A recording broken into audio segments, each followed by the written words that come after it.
All right, we're going to try this again. I'm going to try to be quicker this time. So, what I was going to post today about like keeping good schedule and habits and all these other things that honestly, like, usually when I say them, they just drift off into the distance. And parents, teachers, trainers, coaches, student athletes, they don't hear it because it seems simple and it seems like, oh, that's just like we know that, we already know this stuff. Here's one of the things that like maybe you do know, but maybe you're not paying attention to, and that is 3 steps of a process, like that is the same process that you see happen over and over and over again, and consistently.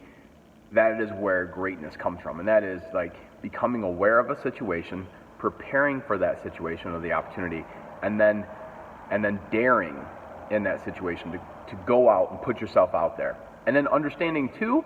Those are the 3 things. Awareness, like aware, prepare, dare. And that's just the way it goes. That dare is that competition or executing on whatever it is. The prepare is your training, and it's the whole process that goes into it. If you dare without preparing, that's not going to work. And if you try to prepare without being aware, that doesn't work. So it's like 1, 2, 3. Aware, prepare, dare.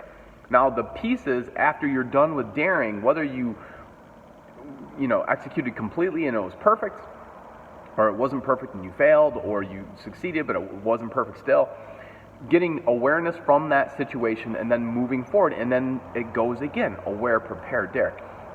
And yes, it is meant to rhyme so that you can remember it, because we remember what rhymes. But it reminds me of the piece of it, the healing piece, the gathering piece, that would almost be repair and then become aware. But I don't want to say repair because people think like, oh, I'm broken. We're all kind of broken in a way, especially after you dare greatly, like Brene Brown and Teddy Roosevelt talk about. And so the one clip, and I'm going to put the clip below this actually when I put it on Facebook, that goes with it, that I'll often watch, or I'll tell our student athletes to watch, is from Treasure Planet, where John Silver, or Captain Long John Silver, or they call him the cyborg sometimes in the movie, he's talking to James Hawkins, or Jim Hawkins, whatever you want to call him. And it's right after Jim feels like he failed because he was supposed to tie everybody's ropes off on the ship that they're on. They went through a storm, and this one guy got blown off ship, and obviously so he was lost in space forever.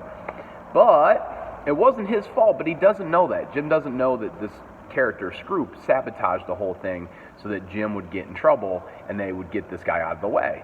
And so Jim's thinking that he knows all the information, but he doesn't know everything. He's thinking if everything that he knows is true, then yeah, it is his fault. But you know what? It's not all true, because he did what he was supposed to do. Then this guy sabotaged him. So he's acting based on the information he has, which is the only thing any of us can do. He's pretending, he's acting as if all this is based on the information that he has. Now, it's not his fault, but it doesn't matter. So he takes extreme ownership, and then that's extreme ownership like Jocko Willink talks about. But then, unfortunately, that kind of weighs him down, because he's like, man, I'm responsible for this person, being lost at sea, so to speak. And so what John Silver says is, hey, listen, if it wasn't for you also, all these other people would be gone too. You saved a ton of lives. One was lost. Not saying that it's okay. And not saying that it's not his fault. He doesn't say that. He just says, hey, listen, just so you know, there's going to be these tragedies in life. You're going to fail, especially if you put yourself in challenging situations like great people do. You've prepared, you did the right thing. Sometimes that's what's going to happen. You have to pick yourself back up, dust yourself back off, and move forward, and understand there will be casualties. This is not a Disney movie. We're going to lose some of these battles. But if you really want to keep moving forward to be something of greatness, someone of greatness, and have great experiences, this is going to be part of it too. And so he's like, I hope I'm there the day that you have your day, when everything, the stars align, and the wind is kicking up behind you, and the sun is coming off your sail, and you're just in your spirit, in your nest, in where you're supposed to be. I hope I'm there. And as a parent, a coach, a teacher, trainer, mentor, or an apprentice, you hope to have those situations where you get to see what it looks like when your student or your child has that going on. And that's what we're all doing. In order to get there, though, you have to understand when you're aware, you prepare, and you dare, you're going to have a lot of failures. But that's all part of the process. So don't get upset when you fail and give up.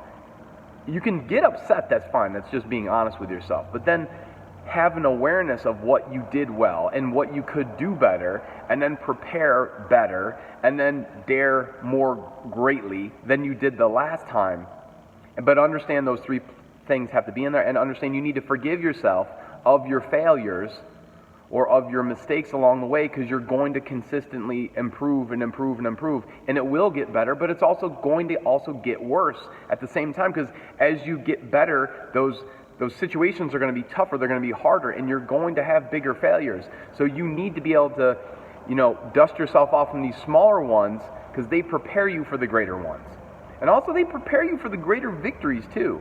And if you don't do that, you'll never get to that top level.